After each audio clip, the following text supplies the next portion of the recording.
नमस्कार सभी कर्मचारियों और पेंशनर्स का एक बार फिर से हार्दिक स्वागत है। देश भर के 1 करोड़ से ज़्यादा कर्मचारियों और पेंशनर्स के लिए आज की 5 धमाकेदार बड़ी खबरें, जिसमें बात करने वाले हैं केंद्रीय कर्मचारियों और पेंशन भोगियों के डीए और डीआर के फार्मूले में होगा बदलाव। हर 6 महीने में 10% से लेकर 15% की होगी बढ़ोतरी।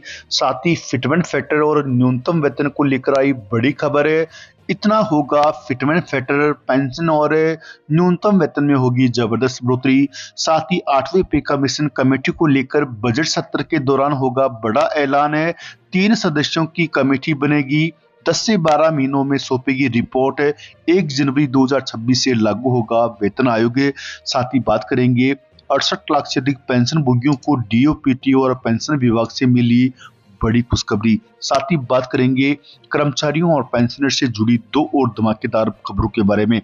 जानकारी पसंद आती है तो वीडियो को लाइक कीजिएगा। चैनल पे पहली बार आई हैं तो प्लीज चैनल को सब्सक्राइब कीजिएगा, क्योंकि आपसे जुड़े तमाम तरह के महत्वपूर्ण आदेश, वीडियो और इन्फॉर्मेशन हम यहाँ पर लाते रहते हैं। दोस्तों, वीडियो को लाइक करना आप बिल्कुल ना भूलें। आपका एक लाइक हमें मोटिवेट करता है आपके लिए महत्वपूर्ण इन्फॉर्मेशन खोज लाने के लिए। तो अभी से अपनी तरफ से प्यार भरा वीडियो को लाइक कर दें।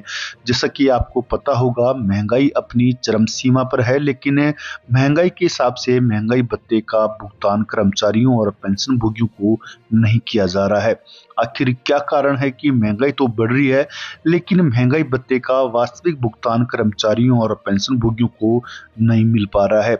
उसी को लेकर confederation of central government employees and workers ने कुछ बड़ा खुलासा करते हुए सरकार को एक पत्र लिखा है।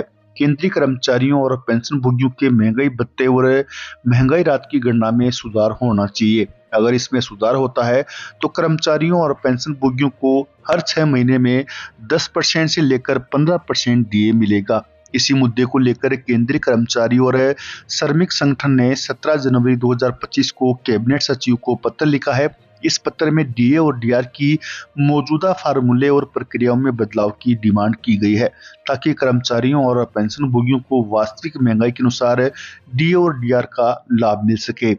केंद्रीय सरकारी कर्मचारी एवं श्रमिक संगठन के महासचिव श्री एसबी यादव ने कहा कि डीए की गणना में बदलाव की आवश्यकता है। डीए की गणना अब पुराने तरीके से की जा रही है, जिसकी वजह से कर्मचारियों और पेंशन भोगियों को वास्तविक लाभ नहीं मिल पाता है। उन्होंने डीए की गणना करने के लिए मौजूदा फार्मूले में खामियां बताई है। केंद्रीय कर्मचारियों और पेंशन भोगियों के लिए 12 महीने के औसत की जगह 3 महीने के औसत को अपनाया जाए, ताकि कर्मचारियों को हर 3 महीने में वास्तविक महंगाई के अनुसार डीए प्राप्त हो सके। सार्वजनिक क्षेत्र और बैंकों के कर्मचारियों का डीए हर 3 महीने में संशोधित होता है। सरकारी कर्मचारियों का डीए हर 6 महीने में संशोधित होता है, जिससे जनवरी में हुई मूल्य वृद्धि का लाभ अगले 12 महीनों तक देरी से मिलता है। इसलिए डीए का पुनर्निर्धारण हर तिमाही में किया जाना आवश्यक बताया गया है।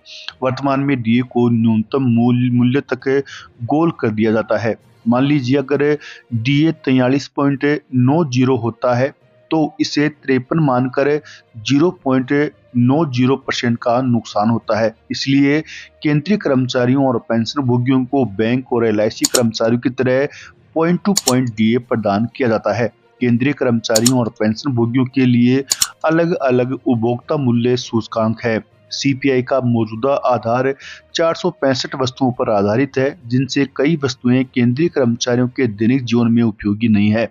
छठे वेतन आयोग की सिफारिश के अनुसार केवल सरकारी कर्मचारी के लिए अलग उपभोक्ता मूल्य सूचकांक तैयार किया जाना चाहिए। आपको जानकारी के लिए बता दें कि इन सुधारों को लागू करने से केंद्रीय कर्मचारियों और पेंशन भोगियों को महंगाई का सटीक और समय पर लाभ मिलेगा। केंद्रीय सरकारी कर्मचारी एवं श्रमिक परिसंघ ने इन सुधारों को जल्द से जल्द लागू करने की अपील की है।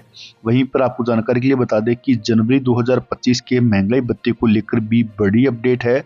जुलाई से लेकर नवंबर तक के all India consumer price index के डाटा जारी किए जा चुके हैं। इन डाटा के आधार पर देखें तो कर्मचारियों और पेंशनर्स को जनवरी 2025 से 3% डीए और डीआर की सौगात मिलेगी। ऐलान की बात कर लें तो होली या मार्च के आसपास इसका ऐलान होने की संभावना है। आपको जानकारी के लिए बता दें कि 8वें पे कमीशन को लेकर भी केंद्रीय कर्मचारी संगठनों को जल्द बड़ी खुशखबरी मिल सकती है। केंद्र सरकार ने 8वें पे कमीशन के गठन का ऐलान कर दिया है। बताया जा रहा है कि मार्च महीने में केंद्र सरकार 8वें पे कमीशन कमेटी का गठन कर देगी, जिसके बाद में 12 से 15 महीनों के बीच कमेटी अपनी रिपोर्ट तैयार कर केंद्रीय कैबिनेट को सौंपेगी, जिसके बाद में 1 जनवरी 2026 से कर्मचारियों और पेंशनर्स को 8वें पे कमीशन का लाभ दिया जा सकेगा। भारत की आजादी के बाद अब तक 7 वेतन आयोग का गठन किया जा चुका है। पहला वेतन आयोग मई 1946 में गठित हुआ था और सबसे हालिया यानी 7वां वेतन आयोग ने अपनी सिफारिशें 2014 में प्रस्तुत की थी। प्रत्येक वेतन आयोग का मुख्य उद्देश्य वेतन संरचना को सरल और व्यवस्थित बनाना था। 1 जनवरी 2026 से 8वां वेतन आयोग आते ही कर्मचारियों और पेंशनभोगियों की जिंदगी में बदलाव आने वाला है, क्योंकि इस वेतन आयोग में अभूतपूर्व बदलाव देखने को मिलने वाले हैं। आपको जानकारी के लिए बता दें कि केंद्र सरकार ने अभी हाल ही में ऐलान किया है कि 8वां केंद्रीय वेतन आयोग 2026 से लागू किया जाएगा। यह घोषणा केंद्रीय कर्मचारियों के लिए एक बड़ा सुखद अनुभव है, जो लंबे समय से इसकी मांग कर रहे हैं। इसका फायदा न केवल कर्मचारियों को मिलेगा, बल्कि इसका फायदा पेंशनभोगियों को मिलेगा। पेंशनभोगियों की जिंदगी में भी अमूल्यवान परिवर्तन देखने को मिलेगा। बता दें कि न्यूनतम वेतन 18,000 रुपए से बढ़कर 34,560 रुपए से 45,000 रुपए होने की संभावना है। यह वृद्धि फिटमेंट फैक्टर 1.92 या 2.28 के फिटमेंट फैक्टर पर आधारित हो सकती है। हालांकि सटीक आंकड़े आने में अभी कई महीनों का समय लग सकता है। आपको जानकारी के लिए बता दें कि केंद्रीय कर्मचारियों और पेंशनर्स के न्यूनतम पेंशन और न्यूनतम वेतन में जबरदस्त बढ़ोतरी 8वें पे कमीशन के तहत देखने को मिलेगी, जिसके तहत न्यूनतम 2.5 गुना वेतन बढ़ोतरी देखने को मिलेगी। वहीं डीओपीटी की तरफ से एक बड़ी खबर निकल के सामने आ रही है केंद्रीय कर्मचारियों के लिए। जी हां, केंद्रीय कर्मचारियों के नोशनल इंक्रीमेंट को लेकर डीओपीटी की तरफ से एक आदेश जारी किया गया, जिसके बाद में लाखों कर्मचारियों और पेंशनर्स को बड़ी सौगात मिलेगी।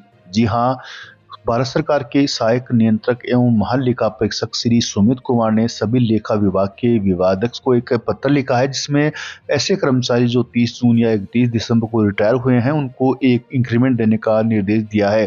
तो आपको जानकारी के लिए बता दें कि सुप्रीम कोर्ट ने दिनांक 6 सितंबर 2024 को एक आदेश जारी किया था, जिसमें ऐसे कर्मचारियों को एक इंक्रीमेंट देने का आदेश दिया था जो 30 जून या 31 दिसंबर को रिटायर हुए थे। इसी आदेश को आधार बनाकर डीओपीटी ने 14 अक्टूबर 2024 को एक इंक्रीमेंट देने का आदेश जारी किया है। डीओपीटी का आदेश केंद्र सरकार के अंतर्गत सभी कर्मचारियों के लिए लागू होता है। सशस्त्र बलों में भी डीओपीटी के आदेश का पालन किया जाता है। आपको बता दें कि अब 30 जून और 31 दिसंबर को रिटायर होने वाले कर्मचारियों को 1 जुलाई और 1 जनवरी को काल्पनिक वेतन वृद्धि का लाभ मिलेगा, जिनसे कर्मचारियों और पेंशनर्स की सैलरी और पेंशन में वृद्धि देखने को मिलेगी।